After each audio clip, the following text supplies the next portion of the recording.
আমাকতো ভাগৱতে কেতিয়াও কোৱা নাই।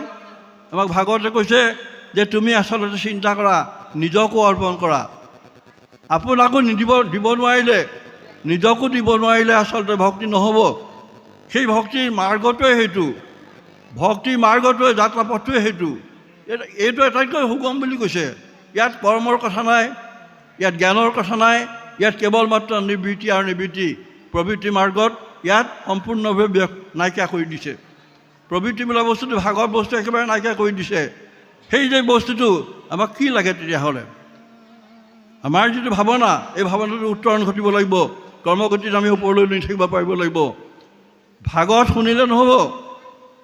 ভাগৱত প্ৰশ্ন কৰিছিল ব্যাসদেৱে। ব্যাসদেৱক প্ৰথম অৱস্থাতেই নাৰদে আহি কি কৈছিল? নাৰদে কি কৈছিল আপোনালোকে জানে? মই বেলেগে ক'ব নালাগে, প্ৰথম পৃষ্ঠতে আছিল।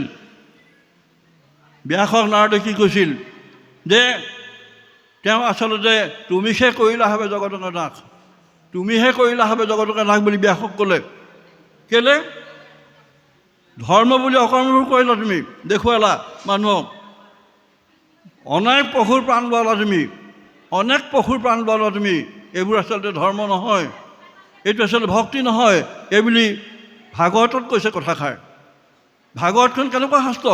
সেইখন শাস্ত্ৰই আমাক মানে এটা পথৰ সন্ধান দিছে, যিটো সন্ধান প্ৰকৃত অৰ্থত মানুহৰ সন্ধান। এইটো মানৱীয় সন্ধান, মানৱতাৰ এইটো মানে পথ। এই মানৱতাৰ পথটো ভাগৱত আমাক দিছে।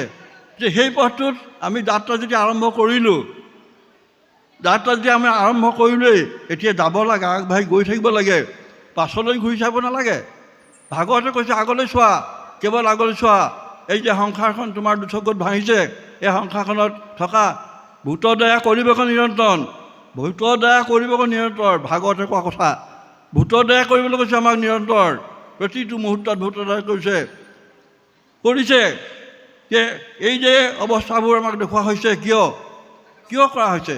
যে আমি আচলতে প্ৰকৃত অৰ্থত সঁচা মানুহ হ'ব পাৰিছোঁ নাই?